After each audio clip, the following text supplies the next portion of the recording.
Hey there, Justin Eckrich with Double Your Appointments, and I've got another quick little episode here. This is, again, another sales principle that I learned knocking doors and getting rejected a million times and having the door slammed in my face and being cussed out and having guns pulled on me and having the cops called on me.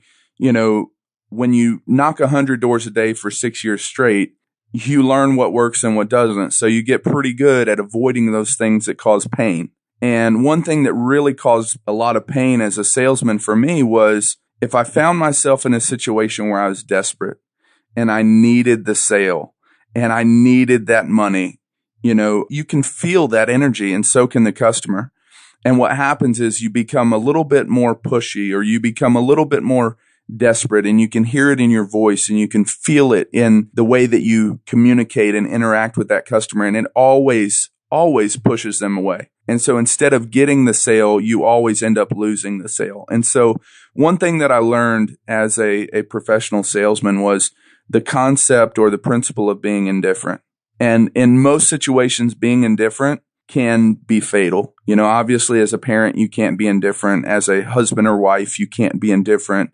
There's a lot of things where being indifferent is actually a bad thing. But as a salesman, being indifferent might be one of the most powerful things that you can do. And the reason why it's so powerful is because you're communicating to that customer that it doesn't matter if they buy from you or not.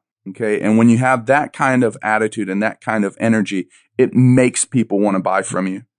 It communicates confidence. It communicates surety. It communicates that you've got a good product and you're confident you'll sell it to somebody. And so that's the attitude you have to take. If you're desperate or pushy or salesy, remember, people love to buy, but they hate to be sold. So when you're indifferent, you actually let them make the buying decision rather than you trying to make it for them. Now, here's an example. Especially if you still find yourself answering the phones, or if you're still out in the field, maybe you're not big enough yet to have a CSR, or maybe, you're not big enough yet to have all your techs out in the field and you working on the business. Maybe you're still in the business. Okay. Here's where this applies to you. A lot of times as the business owner, you take things more personally. It's your baby. It's your livelihood. It's your business. So whenever someone rejects you, it hurts. And whenever it hurts, there's this emotional attachment to it. Okay. You've got to separate yourself from that attachment. You have to detach. If you don't detach, then that customer is going to feel it on the other end of the phone. They're going to feel it when you're in the home. If you're trying to sell them, if you're desperate, there's going to be a recoil. You're actually going to push them away instead of drawing them in. And so here's what you need to practice. You need to practice being indifferent. What that means is, hey, I know that we got it going on.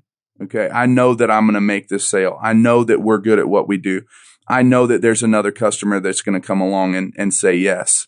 Here's what I want to encourage you to do, especially if you're in a funk, especially if you're struggling, especially if you're experiencing some of that recoil that I just talked about, is just emotionally detach. You have to not care. Okay. Don't care about whether they say yes or no. Don't care about whether they buy or not. Be completely indifferent to it. If you can turn off that emotional attachment, all of a sudden people are going to start telling you yes instead of no. Simple principle, big results.